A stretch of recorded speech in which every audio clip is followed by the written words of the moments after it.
Oh, we are approaching Madison and I don't know what was this cross street, but the infamous Casa Blanca, CB, Riverside.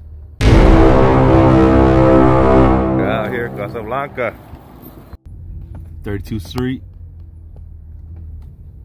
Casa Blanca. Look at the homies back in the days, in the 60s. They actually shot down a helicopter, police helicopter.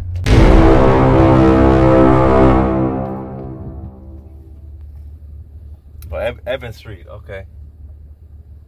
I thought you would've hit a raw, baby. Shady. I ain't nothing sweeter than an average streeter, baby. Known for jumping ship, we represent Evans Street 100%.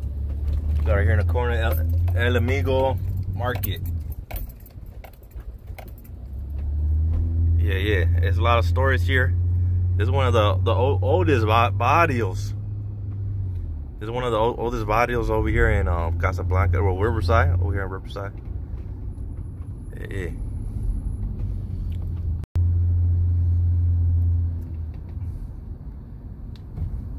Diamond Street, Bunkers. 32th Street, CB.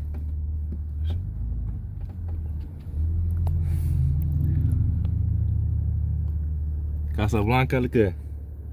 Fuck Evans Street. Yeah.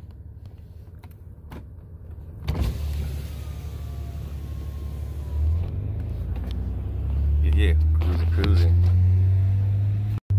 We got another wall hit up. Casa Blanca 13. Look at the park right here. Just over here passing by Casa Blanca. Casa Blanca has a long ass history. And I don't know if you guys know, but the homies back in the days, in the 60s, they actually shot down a helicopter, police helicopter. After that, best believe the FBI, the police, and all that, sheriffs or whoever, was on their asses. Casa Blanca, yeah, this is one of the liquor stores right here. Yeah, there's a lot of writing on the walls over here, so that just shows you that, you know, motherfuckers are active over here. This is on Madison. This is one of the liquor stores, and then like 100 feet down this way is another liquor store. There's that one, and then let me see. Here we go. There's another one right here in the corner. All right, there's another crossing Evans Street. Okay, Evans Street, they keep crossing the motherfuckers out. Casa Blanca Rifa, CB.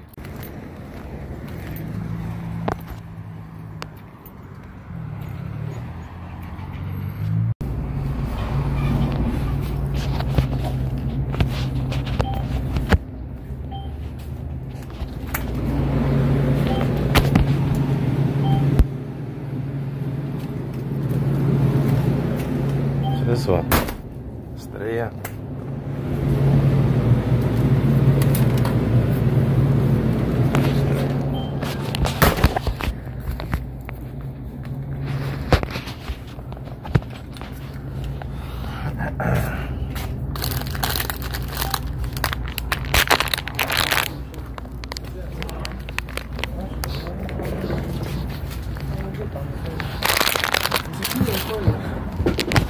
Out here, Casa Blanca.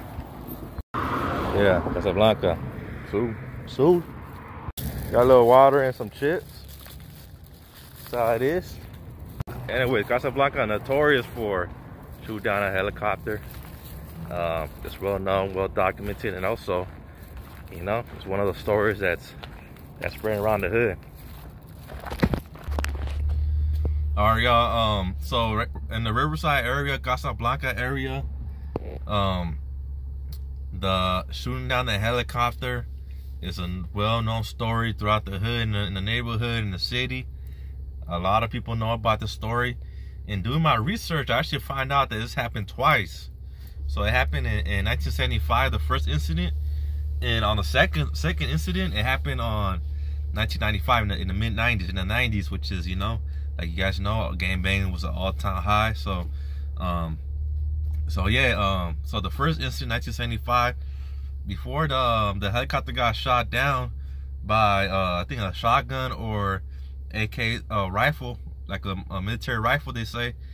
There was a lot of harassment, police brutality in the neighborhood, and you know what, the Chicanos, the Mexican Americans, the biases, and you know, like people in the neighborhood was just getting fed up, and yeah, so it's just like a lot of tension, and once that happened, yeah, best believe the FBI got involved, other police agencies got involved, and it just continued actually. So so let's get into it.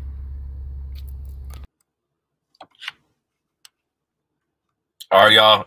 I'm gonna show a few articles talking about the incident that happened in 1975. So this one was actually published August 15, 1975. So it happened August 14.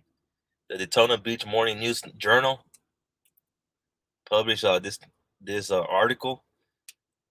Riverside, California, about 100 heavily armed law enforcement officers searched unsuccessfully Thursday for snipers after a long night of violence in a 6 persons, including 2 officers, were wounded by gunfire Wednesday night, police said.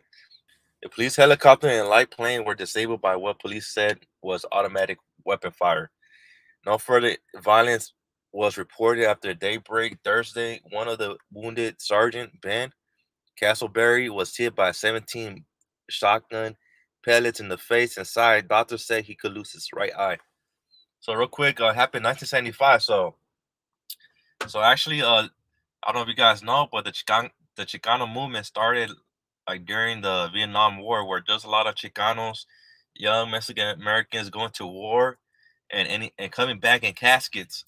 So out of that war and out of a lot of, you know, you could say racial tensions or police brutality in the 60s, mid 60s, late 60s. Yeah, like a lot of Mexican American Chicanos were coming back, PTSD, you know, from the war, you know, and I feel that contributed to this incident that happened in Casa Blanca, where you know, the Chicanos out there, you know, came to war. They got their straps, they got their rifles and all that, and also in the 60s, 70s, 80s, 90s, like these Chicanos were down for the cause, homie.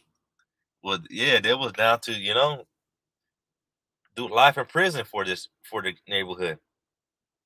So back to the article. Toting shotguns and wearing flag vests. Men from special forces and Texas teams from San Diego and San Bernardino and other officers probe a small cornfield where 4 snipers were believed to be hiding after they drove police from the area hours earlier. Damn. So those 4 snipers were believed to be hiding after they drove police from the area hours earlier. Officers also searched the yard of 6 nearby houses. Police at first believed 50 armed men were holed up in the residence. Yeah, so this is like an all-out war that Lee Green said about a half dozen persons were detained, some only briefly for questioning. A 15-year-old youth were arrested Wednesday night about 2 hours after the violence erupted and booked for investigation of assault and attempt murder.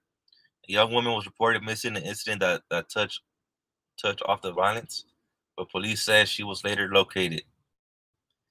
The woman, who had been identified only as Kathy, 22, was reportedly the girlfriend of Stephen Clerk, 28, who was dragged from his pickup truck, stabbed 3 times, shot, and beaten Wednesday night. The violence began when police officers arrived around 11 p.m. Wednesday and found Clark. A crowd gathered and shots were fired, police said. The patrolman on the scene called for reinforcement. Clark was reported in good condition. Police said they will have a heavier than normal patrolling in the 6,000 person Casa Blanca area. No further notice. Tensions between residents and police have been growing since 56 people were reported arrested at a party last weekend for disturbing the peace. The area in Riverside Southwest section is predominantly Mexican American with a few blacks. In the past, some residents had complained of excessive police force. So let's stop here. Excessive police force. And back then was a 6,000 resident area. Like the population was 6,000, and the police were hella like that's a small ass town right there, man. And before there used to be like Riverside used to be like a lot of fields in between. Probably the 91 freeway wasn't even built. And yeah, and to have like a lot of harassment by the police in that area, like focus on that small area. Yeah, residents were filled up and residents were fed up, and yeah, they couldn't take it no more, and then they ended up retaliating by violence. So that's the first incident, 1975. So um, in a separate video, I'm gonna talk about the second incident that happened in 1995. So I talk about a little bit more about what was going on in that time and era, and yeah, there it is, guys. Hey, thank you guys for liking, subscribing, commenting. If you like more of these gang hate up videos and all that, I'm already in the area, so I'm like, you know what, might as well document and document this thing, So I appreciate you guys. Thank you guys for subscribing once again. And also, I'm not here to promote gang violence and anything like that. I'm just here to document and talk about the history. So if I come off like I'm promoting this gang violence and this and that, like the spam side, my bad. But that's not my intentions though. My intention is to document and just like Alex Alonso from Street TV, he does similar things. He learns the history of these gangs, the people, the the change that happens in these areas and the whole 9 yards. So I'm not saying I'm like Alex Alonso, but I'm just saying that I do it in my own way. So this is what it is, guys. Thank you. You guys take care. Peace.